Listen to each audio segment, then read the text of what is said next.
This is News 8 Football Frenzy. Hi, everybody. Welcome back. The new high school football season is here, and that means it'll be Thanksgiving before you know it. Thanks for joining us for the New Look Football Frenzy. I'm Jack Doles. This year's cast includes Marley Weirda and Alec Giannakopoulos. Great to have you guys. I'm excited to see how this goes. Yeah. As always, we're going to serve up highlights for more games than anywhere else. 22 on opening night. We'll start with our spotlight games. First up, Holt at Caledonia. The Scots, they're loaded in year number 2 under Derek Pennington. Let's take you out to Caledonia for the highlights of this game. And it was a one-sided affair. This Caledonia team smoked them early. It's Mason McKenzie, keeps it himself, 11-yard quarterback keeper, touchdown. Caledonia led 7-0, up 13-0. Brock Townsend, he's going to get the handoff and go untouched into the end zone. Easy touchdown, 2-point conversion, makes it 21-0 at the half. Second half, McKenzie going to drop back. He's going to hit Caden DeHorn, 14-yard touchdown, and Caledonia wins it. Final score, 35-0. Our second spotlight game is another great opening night matchup. Whitehall won 8 games last year and has a lot of key players back. Meanwhile, Unity Christian made an appearance at the state championship after losing in a heartbreaker there in the finals. Let's take you out to Jenison High School for the highlights. Back and forth game all night, picking it up in the second quarter as the Vikings will lead 21-20, but the Crusaders respond. Carter Bleisma takes it all the way here to the crib for the 87-yard score to make it 26-20 Unity, but the Vikings respond. It's going to be Kyle Stratton that airs it out to Trannon Naylor. That'll be his 3rd touchdown of the night, make it a hat trick, 27-26 Whitehall after halftime. Stratton takes it the distance himself for the touchdown, 33-26 Whitehall, and that would just be the beginning of 28 unanswered points as Whitehall wins this one 54-26. Our third spotlight pits a pair of teams that made the playoffs a year ago and played a 1-point thriller in week 1. That's Sparta at Oak Ridge. The Eagles of Oak Ridge won last year's opener 22-21. They also went on to win 2 playoff games. We'll start in the first quarter for Oak Ridge. Check out Brian Elizondo. He takes the handoff, he cuts outside and slices back in for the 5-yard touchdown. 6-0 Eagles. We'll fast forward to the second quarter. Eagles just looking for more, and for that, they turn to Matt Danacek. Out of the shotgun, he keeps it for a 4-yard touchdown. It's 14-0 Eagles after the 2-point conversion. Sparta, though, wants to get back on that scoreboard. Go to Nick Gordon. Back to pass. He fires over the middle to Branson Mitchell. Touchdown, Spartans. It was 14-8, but just before the end of the half, Oak Ridge would find a way to strike again. Danacek, this time to Evan Miller. It's a 2-yard touchdown. 22-7 Oak Ridge at the half. They would go on to win. All right, when you heard, he showed you one of the contenders in the OK Red in Caledonia. Now let's take you out to Rockford. The Rams open the season at home against East Grand Rapids. This is Mac Vandenhout. He had himself an incredible game. 35-yard touchdown to Brady Thompson. It was 7-0. Same score, Vandenhout flushed out of the pocket, and then he finds some room, and he just heaves it deep to Alex McClain. Great catch for the touchdown, and it was 13-0. 13-7 now, and Rockford strikes again. Vandenhout to Thompson again. 6 touchdown passes for Vandenhout. Rockford rolls 48-7. Now we're off to the east side of the state where Hudsonville had its hands full with Notre Dame-bound quarterback C.J. Carr and the Celine Hornets. It's going to be Trey Carr who punches it in from 2 yards out. Extra point, no good. Eagles up 9-0. Closing seconds of the first half, and it's Carr again, this time from 1 yard out, and Hudsonville takes a 15-14 lead to the locker room, but the Eagles would struggle to find the end zone in the second half. Fourth quarter, Elijah Vanderveen picks off Carr in the end zone, giving the Eagles a chance with under 6 minutes remaining. This one ends 24-15 as Celine goes on to win it. Next stop, Portage Central, where the Mustangs had a bonus home game. They were scheduled to play East Lansing on the road, but their new turf wasn't ready yet, so they played in Portage. Second quarter, East Lansing down 8-0, and it's going to stay that way. Look at this interception in the corner of the end zone. The acrobatics to haul that thing in. Trojans are still scoreless, but they would find the end zone. Third quarter, they found plenty of success on the ground. Kanye Johnson gets 2 touchdowns on the night. That was his first of 2 as they got on the board. PC, though, would add to their lead. Peyton Porter, keeper, pads that lead. It just wouldn't last. East Lansing would come back to win it. Final score 21-15. I think we saw a play of the week candidate there, Alec. Let's head to Flint now, where Granville had a chance to play at historic Atwood Stadium. They took on Grand Blanc. Great ball game there, first quarter. Carson Smith fakes the handoff. Everybody faked out, especially the photographer. Touchdown, 2-point conversion. It was 8-0 Granville. Grand Blanc answers. Owen Shembara. He's going to hit Tay Boyd, who makes the catch, stays in bounds, and then just shakes off the defenders. He's in for the touchdown. Grand Blanc led 14-8. Bulldogs offense, though, in midseason form. Carson Smith to Braden LaCroix. He turns on the Jets for the touchdown. 49-25. Granville with an impressive win. Game number 8 is a crossover one between the OK Red and the OK White. Jennison takes the trip to Forest Hill Central, and the Rangers are going to strike first. It goes to Ty Hudkins, gets a nice lane to open up, and he's gone 63 yards, and the 2-point conversion will be good. It'll make it 8-0 Rangers.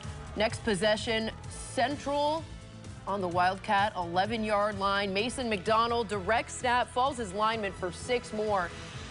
Rangers up 15-0, moving on to the second quarter, as this one ends 29-14, Forest Hill Central.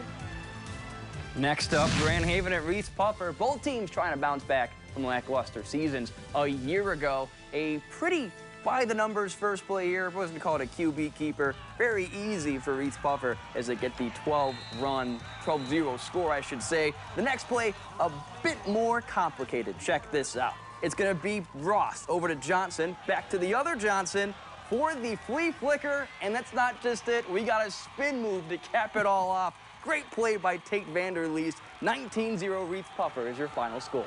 Game number 10 is another red versus white crossover. West Ottawa from the OK Red. Northview from the white. This is Cole Tuljeski. He's going to hit Matt Harrison. Touchdown, 13-0 West Ottawa, who hadn't won a game in 4 years. Wildcats, they get on the board. Mikey Murphy going to plow his way into the end zone, cut the lead to 13-7. West Ottawa wins it. Final score 27-16. Meanwhile, Kent City and Newaygo both missed the playoffs last season. They're looking to change things this time around. It'll be Will Harrison, the punt block in the first quarter. Kent City falls on it. Handed off then to Caden Hartzell. First touchdown of the game. Kent City up 6-0. Then Kyra Larson runs it in to make it 14-0, and Kent City wins this one 20-zip.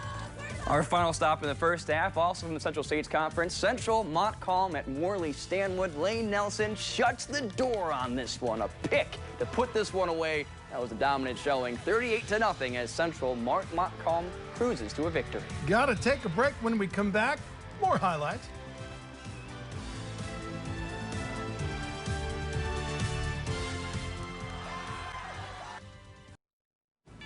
Welcome back to the Football Frenzy. Still have highlights from 10 games to bring your way. This is Lowell at Matawan. Great game. Red Arrows. Taco Gonzalez takes the handoff, goes up the middle. Nope, that's Matawan. That is a Matawan touchdown right there, and that is Ryan Van Leer to Landon Burchiatti. Burchiatti with the touchdown. Now the Red Arrows, Taco Gonzalez, he's going to take the handoff, pull his way up to the middle. He's in for the touchdown, and this game was tied at 7. And then Lowell, quarterback Jackson Risebig keeps it himself, 3-yard touchdown run. Lowell beats Matawan 48-21. How about starting the season with a game that really matters? Pop-On Three Rivers stepped right into Wolverine Conference play. This one was close at the half, but Three Rivers blew it open in the second half. Already 13-6, Wildcats add to their lead. Quarterback Caleb Quake finds Andrew Brown for the 15-yard touchdown pass in the fourth quarter. Three Rivers adds to their lead. Drew McLean takes the handoff, walks into the end zone from 5 yards out. Then McLean with another one. The Wildcats up 32-6.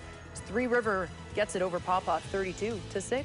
We then throw things over to our next contest, Vicksburg at Portage Northern. Check this out. It's Kane Mack dropping back 45 yards over the D-back. A great catch by Jalen Walker. Up next, Mack again. This time he keeps it for the quick keeper, and they would be on a roll. We fast forward things a bit, though. Caden Bowling out to his left. Check it out. R.J. Valier comes back for it and takes it away. Looks like it was a pick. Instead, he takes it all the way to the house. That's a 10-7 lead on that touchdown. Wyoming at Forest Hills Northern. Just kidding. We're headed back to the Lakeshore now for a great opening night matchup, Montague and Spring Lake. This is Chase Gowell to Adam Baird. He's in a 58-yard touchdown pass, and it was 14-10 Montague at the half. Third quarter, Spring Lake regains the lead. Alex Lee, this is a 70-yard touchdown run, and Spring Lake takes a 17-14 lead. This game not finished yet. Fourth quarter now, Montague trailing.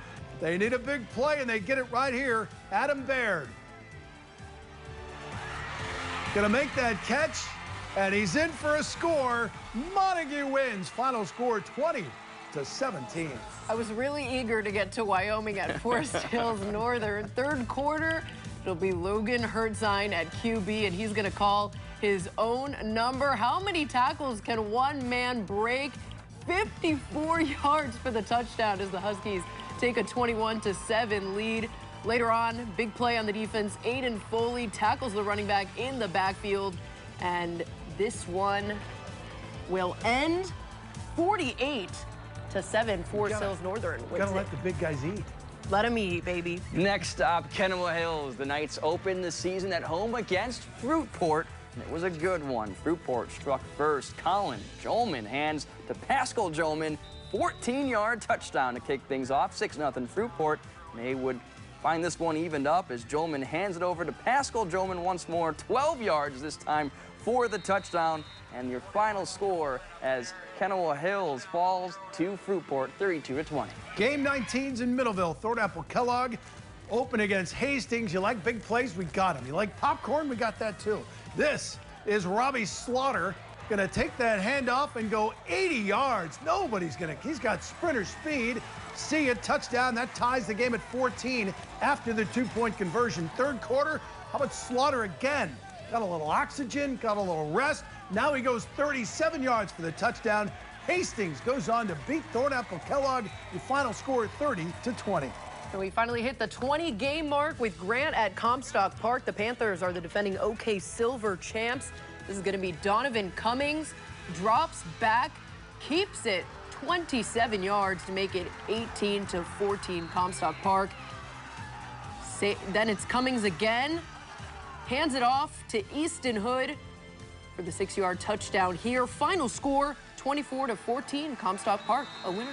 Game 21, we venture into Allendale. The Falcons hosting Greenville. Starting the second quarter. Tyler Sparks with a deep toss to Isaiah Darling. Takes it to the red zone, and now they want to score. The pass, though, no good. They'll settle for 3, but we'll keep going. Landon Adams gets the handoff inside. He'll do the rest and make it 23-7. And then in the fourth, it's Sparks again. This time he finds Justin Kavorik, and it's a touchdown. 29-7. That's all she wrote. Falcons defense strong throughout as Allendale gets the W.